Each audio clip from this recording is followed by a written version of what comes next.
बाटला हाउस। जी। क्या है वो केस, आज तक बातें चलती? कुछ पॉलिटिशियन थे उसमें और कुछ मीडिया के लोग भी थे। दे वर क्रिएटिंग कंट्रोवर्सी की मुस्लिम्स को टारगेट कर रहे हैं, फाल्स एनकाउंटर है। You mentioned Batla House. जी। क्या है वो केस, इतना ज़्यादा उसके में आज तक बातें चलती?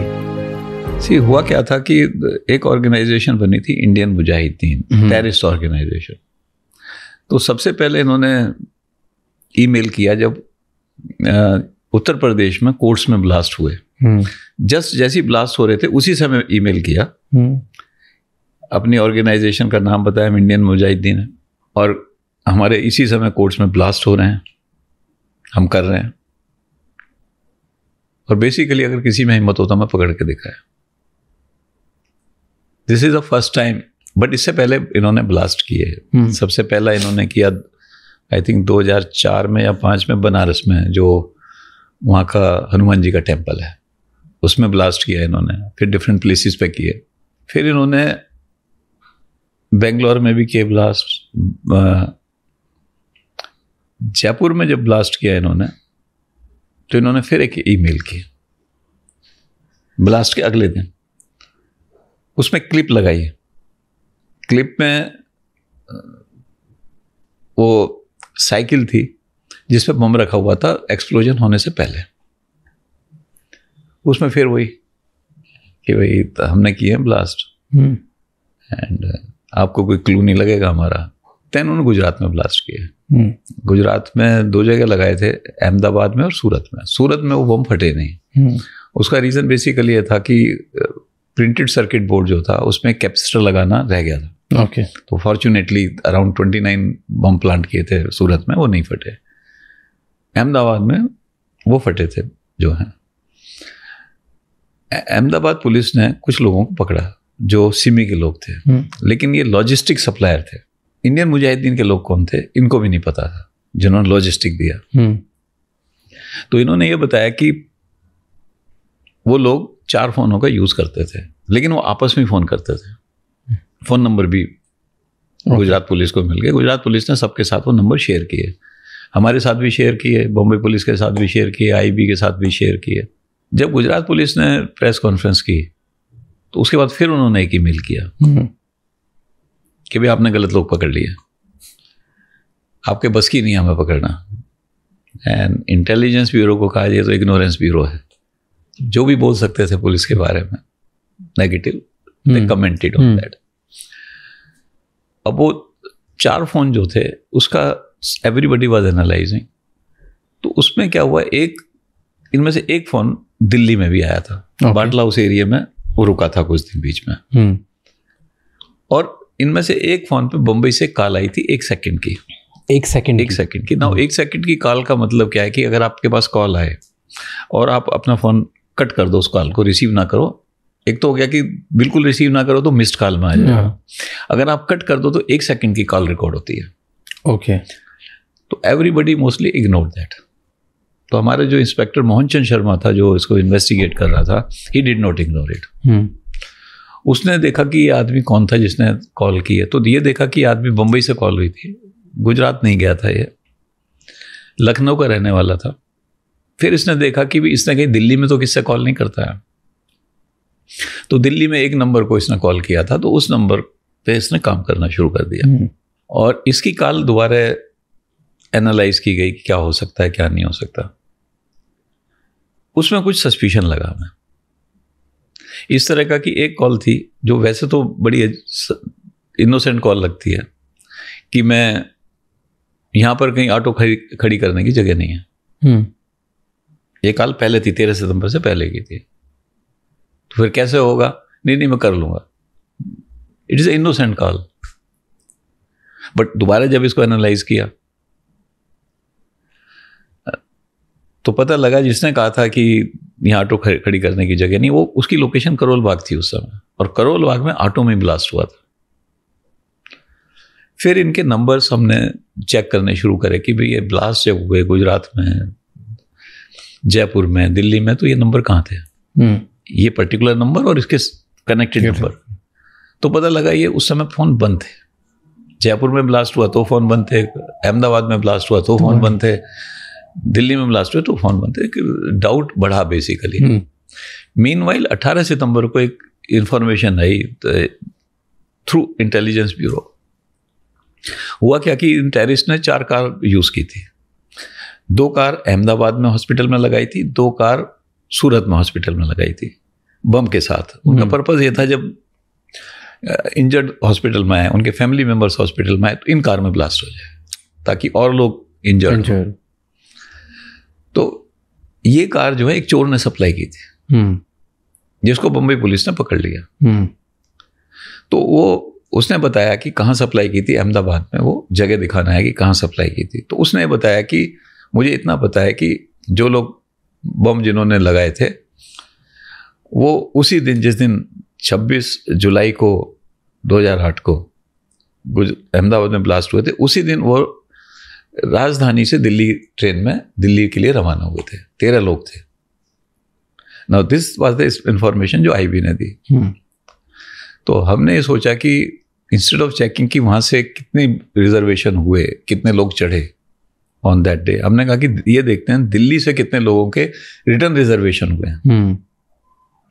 तो हमें मिल गया कि 13 लोगों के रिटर्न रिजर्वेशन हुए थे दिल्ली से, लेकिन वो 13 के 13 एड्रेसेस फाल्स थे। तो एक डाउट और बढ़ गया। तो जब ये इन्वेस्टिगेशन हम कर रहे थे उसी दिन 18 सितंबर को, तो मैंने मोहन चंद से पूछा, मैंने कि ये देखो जो हमारा सस्पेक्टेड नंबर है दिल्ली वाला, ये क्या जब ये ट्रेन का रिजर्वेशन हुआ ये वहाँ था क्या रेलवे स्टेशन पे? तो निजामुद्दीन रेलवे स्टेशन से रिजर्वेशन हुआ था, तो देखा इसकी पोजीशन वहाँ आ रही थी। That gives more indication. फिर एक और इनकी कॉल हमने पुरानी देखी जिसमें वो लखनऊ से कोई सामान मंगवा रहा है ये, और बड़ी अजीब थी। वो कह रहा था किस चीज़ से लाऊं, ट्रेन से नहीं, ट्रेन से मत लाना, वोल्वो में बैठ के लाना। फिर सारी रात फ़ोन कर रहा है उसको कि भाई सामान ठीक ठाक है, सामान ठीक ठाक है। तो एक डाउट बढ़ गया, but it was a doubt still. तो फिर ये डिसाइड हुआ कि लोकेशन हमने सर्च कर ली है किस जगह है। L18 बाटला हाउस है, उसमें 4th फ्लोर पे इस घर में थे ये। तो डिसाइड हुआ कि वहाँ सर्च की जाए। रात को डिबेट भी हुई कि भी रात को करना चाहिए, तो उस समय रमज़ान का महीना था, तो ये डिसाइड हुआ कि दिन के टाइम में सर्च करेंगे। लेकिन ये भी था कि इतना कंजेस्टेड एरिया है बाटला हाउस, अगर आप गए वहाँ पर इन अ पुलिस यूनिफॉर्म या बुलेट प्रूफ जैकेट पहन के, अगर वो वहाँ नहीं हुए तो फिर आएंगे नहीं दोबारा, बिकॉज पीपल विल नो कि भाई इस घर में पुलिस चेक कर रही थी। पता चल जाएगा। तो 2 टीम बनाई गई, एक को मोहन चंद शर्मा लीड कर रहे थे, एक को ACP संजीव यादव लीड कर रहे थे। तो मोहन चंद शर्मा जब वहाँ एंटर हुए, वहाँ इनसे टेररिस्ट से फायरिंग हुई। उसमें मोहन चंद शर्मा को गोली लगी, 2 टेररिस्ट भी वहाँ मारे गए मौके पे, एक पकड़ा गया। एंड मोहन चंद शर्मा की डेथ बाद में हो गई। एक हमारा हेड कांस्टेबल था खड़क सिंह, उसके भी फ्रैक्चर हुआ बुलेट से। तो this was the basic incident. और इसके बाद जो उनके लैपटॉप से इंफॉर्मेशन मिली, लैपटॉप से पूरे रिकॉर्ड मिले कि जैसे गुजरात में जो बॉम्ब ब्लास्ट किए थे, उन बॉम्ब्स को उन्होंने ब्लास्ट करने से पहले एक पैटर्न में लगाया IM करके, और पीछे एक पर्दा लगाया हुआ था, उसमें गुजराती में लिखा था इंडियन मुजाहिदीन अहमदाबाद। उसका वीडियो बनाया हुआ था। कार में जो फटने से पहले कार में जो बॉम्ब थे उनकी फ़ोटो थी, वीडियो थी। बहुत सारे मोटिवेशनल सॉन्ग्स थे to convert people into terrorism. बहुत सारी डिफरेंट कंट्रीज़ की क्लिप्स थी टू इंडिकेट कि भाई वो कहता था कि मुस्लिम पर अत्याचार हो रहे हैं जगह जगह, हमें फ़ाइट करना चाहिए। तो मोटिवेशनल काफ़ी मटेरियल उनसे मिला। इनकी इन्फॉर्मेशन के बाद जो मिली तो काफ़ी लोग पकड़े गए। ऑलमोस्ट इंडियन मुजाहिदीन उसके बाद 2-3 महीने में टोटल ही ख़त्म हो गया। बट उसमें कंट्रोवर्सी एक कुछ लोगों ने क्रिएट की। आई वुड से कुछ पॉलिटिशियन थे उसमें और कुछ मीडिया के लोग भी थे। And they were supporting this. They were creating controversy कि false encounter है, झूठा encounter है। मुस्लिम्स को टारगेट कर रहे हैं, इस तरह की जो है। एंड क्यों कर रही थी आपको लगता है मीडिया और ये पॉलिटिशियंस? पॉलिटिक्स तो जो मेरी अंडरस्टैंडिंग है, 4 स्टेट में इलेक्शन आ रहे थे, दिस वाज इन सितंबर, और नवंबर दिसंबर में 4 स्टेट्स में इलेक्शंस थे, एंड 2009 के शुरू में पार्लियामेंट्री इलेक्शन भी थे। तो some people were playing vote bank politics, कि ये हमारे वोट्स हैं, ये वोट्स हैं, कम्युनिटी, ये रिलीजन है, टारगेट करा जा रहा है। But media, why were they playing role? Because when politicians start playing, फिर वो स्टोरी शुरू हो जाती हैं। बड़ी अजीब अजीब स्टोरीज आई थी। क्या स्टोरी आई कि मोहन चंद शर्मा को क्लोज रेंज से गोली लगी है, उसके साथियों ने मार दी है, इस तरह की स्टोरी प्लांट करी गई। एक ये जो थे इनोसेंट लड़के थे, इन्होंने तो गोली नहीं चलाई। तो एक होता है डर्मल नाइट्रेट टेस्ट, अगर कोई आदमी फायरिंग करता है तो उसके हैंड्स पे बारूद जम जाता है। तो जब ये जो 2 टेररिस्ट मरे थे मौके पे, उनको एम्स में पोस्टमार्टम के ले जाया गया, तो एम्स के डॉक्टरों ने उसका हैंड वॉश लिया, CFSL को भेजा, वहाँ से कंफर्म हुआ कि इनके हेड पे वो पॉजिटिव आया है डर्मल नाइट्रेट टेस्ट। फिर इनके पास से जो वेपन मिले थे और जो गोलियां वहाँ मिली थी वो मैच कर गई।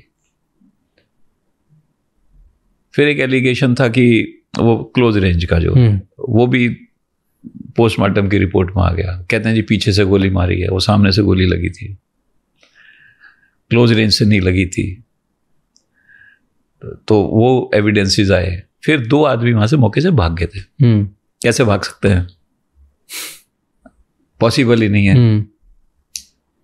अल्टीमेटली वो 2 आदमी भी पकड़े गए। ओके। दोनों को सजा हुई, लोअर कोर्ट ने दोनों को, एक को फांसी की सजा सुनाई है और एक को उम्र कैद की। वो अभी हाई कोर्ट में पेंडिंग है उनकी अपील जो है। तो सारी चीज़ जो है, फिर NHRC ने इंक्वायरी की, NHRC ने कहा इनकाउंटर इज जेन्युइन, उन्होंने पूरा डिटेल में किया। फिर भी कुछ लोग हाई कोर्ट गए, सुप्रीम कोर्ट गए, और जब वहाँ से सब खारिज हो गया तो फिर लोगों को थोड़े चुप हुए। फिर भी जब भी कभी इलेक्शन आते हैं तो कोई ना कोई बोलता है। बट बड़ा स्ट्रेंज था, जैसे अमर सिंह थे,